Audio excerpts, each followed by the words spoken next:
Yeah, we just got one. These are what you sent us today. That stuff is just in the middle part of the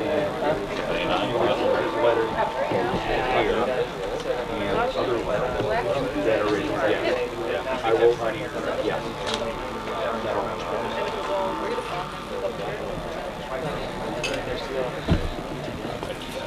I think it's possible. Start with the following the agenda. The first item on the agenda is a visual assessment report.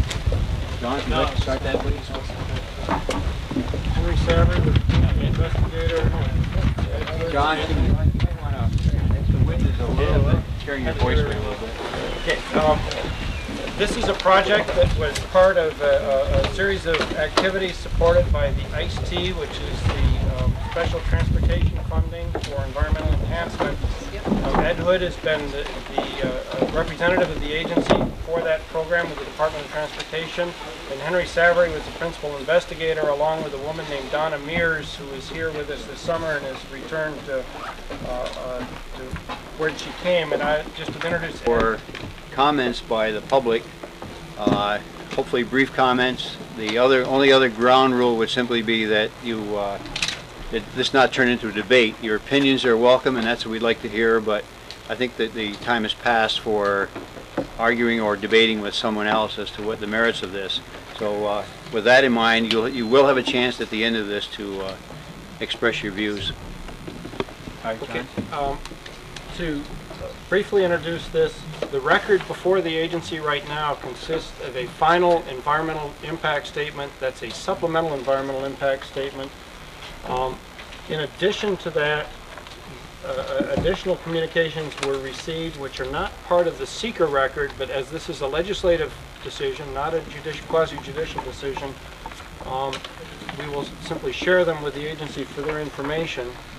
I would also note that I received an additional communication this morning addressed to the agency members from Anthony Sapienza, which simply repeats materials that are in the materials being handed out right now. Henry will go through the introduction. This is essentially a summary of information that's in the final supplemental environmental impact statement, and we'll pick it up from there. So, given the breeze is here, I guess it's probably prudent that we not have paper blowing all over this.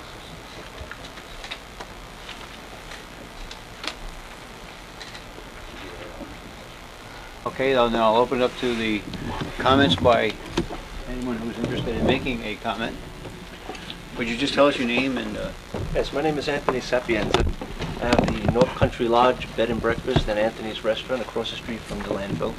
As the Adirondack Park does, we rely on tourism, and we rely on the rural use. Okay? I'm a native of Brooklyn, New York. I've been up here for 15 years, and if I wanted to live in Jersey, I'd move to Jersey to be across the street from an industrial park. This morning, this area that was supposedly the wetlands, I believe, is this the road going into the landfill? Yes. Into the landfill. Now, what has come up in this conversation is landfill, landfill, landfill. This is all a old sawmill. The landfill is development here that has been encroached onto the landfill, onto the sawmill. From this point to this point, this is all wetlands. Okay, it has been covered in, and there's an inside conspiracy. I have a statement of facts written up by Robert Schultz. I have copies for all the committee members that I'd like you to read. This morning I was here and blatantly found these, which everybody knows are cattails, okay, sticking out there, where they're claiming, the APA is claiming that it's not wetlands, okay? My argument is that this should not be taken out of APA jurisdiction, right? I'm ready to take this to court. I have backing of over 20 people whose names I will not disclose until the time comes. I would appreciate if everybody would read this before the final decision is made tomorrow, okay? And furthermore, I'll leave these here for you, everybody who's interested. And I think that if a decision is made without totally investigating this situation, okay, and the environmental hazards that it's causing, there's been illegal drain work going both to drain the wetlands into the property next door, which belongs to Gene Haddon. There's also drainage going to Robin and Bob Green's. I have this all on video. I have videotape dating back 5 years, time-coded and dated, of Rick Galusha, the property owner, Maynard Baker, and who was the town supervisor, filling in the wetlands with town property, town trucks, okay, which is a violation of constitutional rights, okay. And my feeling, and I do not make accusations, I only make statements, is that John Banta, Maynard Baker, and especially Don Smith are all full of okay? They're lying to you. I wish you'd, they're lying to you. Oh, excuse me, just a minute, please. Now, I asked you before you started not to get into that type of a characterization. You know, that's my statement. It could be on the record. I represent myself. I represent Erwin Jonas, who's my next door neighbor, who's elderly and couldn't make it here today. I represent Maturity Today, of which I am one of the publishers, and I also work for the Eyewitness News team. Okay? I'm not afraid to make these statements because I have substantiated facts, and this is a wrongdoing. Everything further than that is in my statement of facts, which I sent a letter to John Banta. I also sent 3 faxes to you committee members over the past 2 days. Unfortunately, probably nobody received them, but they gave us very, very little time to make a proper argument. Okay? And I feel it's unjust if they make a decision without taking further action in finding out about this whole wetland and environment concern. That's tourism and everything else aside. Thank you. These will be distributed to the other members of the agency prior to the vote, or today. So what's going to happen today, as I explained to you, I think that at the conclusion of this, John, am I right that we will vote on the order? It will be a committee vote on the order, which is further reinforced by a full vote of the agency tomorrow. So while the full impact of this may not be reflected in the committee vote, the committee makes a recommendation to the full agency, but sometime tonight, the agency will have those. I believe they're the same materials. They're in the. We haven't seen what he just gave you. Yes, it is the same. Okay, so that has been made available. That was All right, September 10th. someone else like to speak, please. Joe? Yeah, John said earlier that he has no basis for recommending anything other than Hamlet. I have a basis. You have the desires of the neighbors that have to be considered here. You also have a long administrative history on this site. There are several past violations, operating without permits. APA issued a cease and desist order, which was violated. The agency sued. They obtained a settlement agreement through the AG's office at great expense to the taxpayers and the people of New York State. I'd just like to ask Jim Marin, what happens to the terms of that settlement agreement if this proceeds with the proposed map amendment? Settlement agreement is incorporated in the order of the Supreme Court, which retains jurisdiction. So the terms of that settlement agreement stay in force? To the extent that they have not been executed, correct. As incorporated in the order of the court, right? As they pertain to rural use areas under the agency's jurisdiction, which you will be giving up should this go to Hamlet. Well, there may be other aspects of that judgment which still are applicable, but I am not prepared to state what they are. Obviously, we would prefer that this be kept as rural use. And clearly the piece which the agency has identified as retaining as rural use should be retained. If anything, this fits under the industrial use categorization much better than Hamlet. Located outside of Hamlet areas, I'm reading from the industrial use area character description, where existing land uses are predominantly of an industrial or mineral extraction nature. There was a sawmill operating on that site until the mid-1980s. Number 2, identified by local and state officials as having potential for new industrial development. I believe there's a sign in front of the site right now that was put there by the town of Warrensburg saying future site of an industrial Right, and at the town meeting, in the minutes, which Mickey Mays is having a very hard time getting, they won't disclose them, they wouldn't disclose them for this meeting, Maynard Baker stated that there's nothing anybody can do about it. This was a month ago. Nothing anybody could do about it because this is a done deal. Yeah, that concludes my comments. The agency should consider keeping this as rural use, and as an alternative should go to industrial use if you have to change anything here. Thanks. Anyone else? This is just to verify the time as approximately 8:45 on Sunday morning. This is what's on the TV. And we're going to tape. They've been going up there since before 7 o'clock this morning with the dump trucks and all.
We're going to record over to where they dumped the load of dirt over there. It rained last night, and you should be able to see it there. And I'm going to call down there to let you know that we're doing this. Thank you.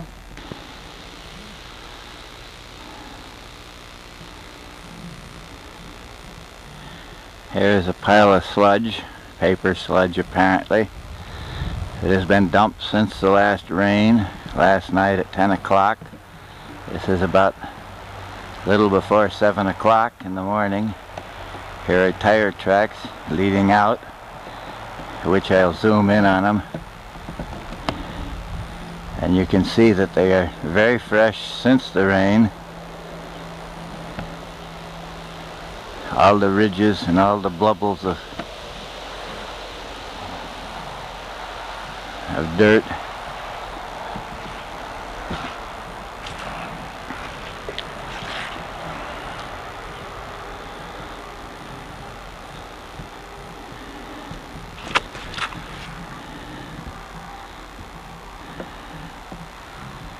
It's difficult to find what I want to put in the picture when I'm looking through the camera this close. But there's a blob of dirt that could not have occurred after the rain because it is still sharp, clean, clear cut and piled up. So this is the best proof we can do that shows something was done this morning. Here are also more blobs.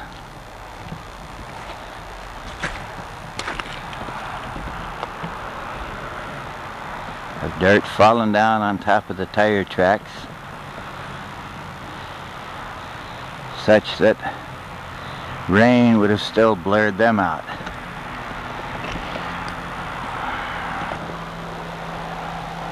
There's the shed. In the distance can be seen part of North Country Lodge. The machine sitting there ready to go.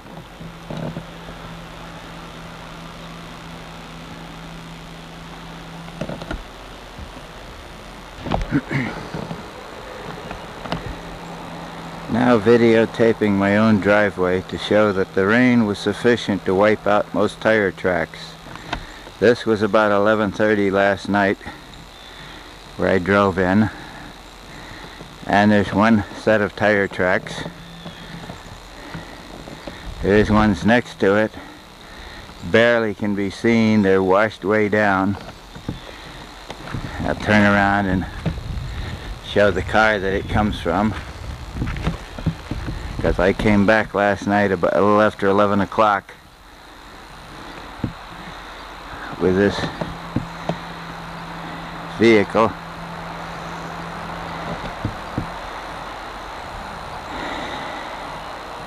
As you can see, there's one spot where you can see clear, a little bit clearer tire tracks, and one that it's really worn or washed down.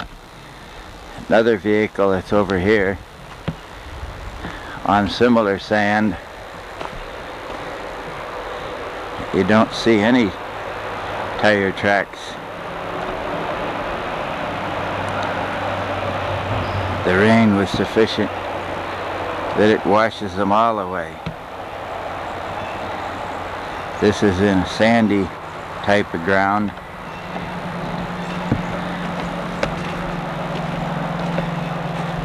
Walk up here to the front.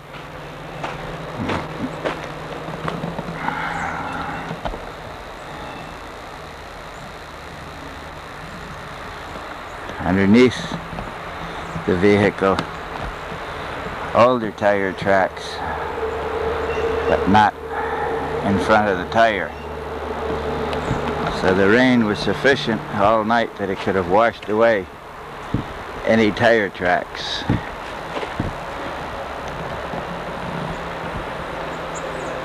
There's the tire.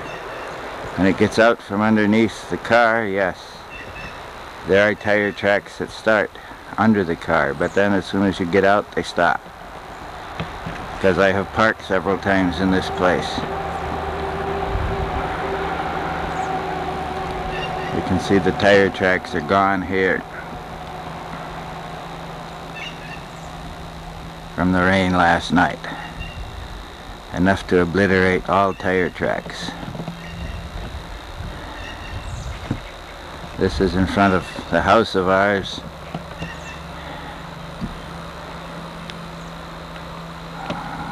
House there so it could be identified. This is another shot to take a more distant view of it, because sometimes when you put it in, record it again, it rewinds and you lose some of the end.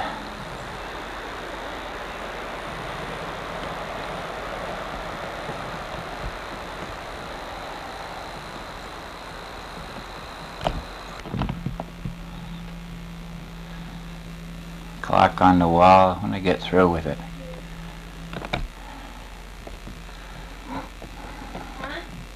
No, I'm just commenting the clock. I'm taking a picture of the clock on the wall after walking over and back.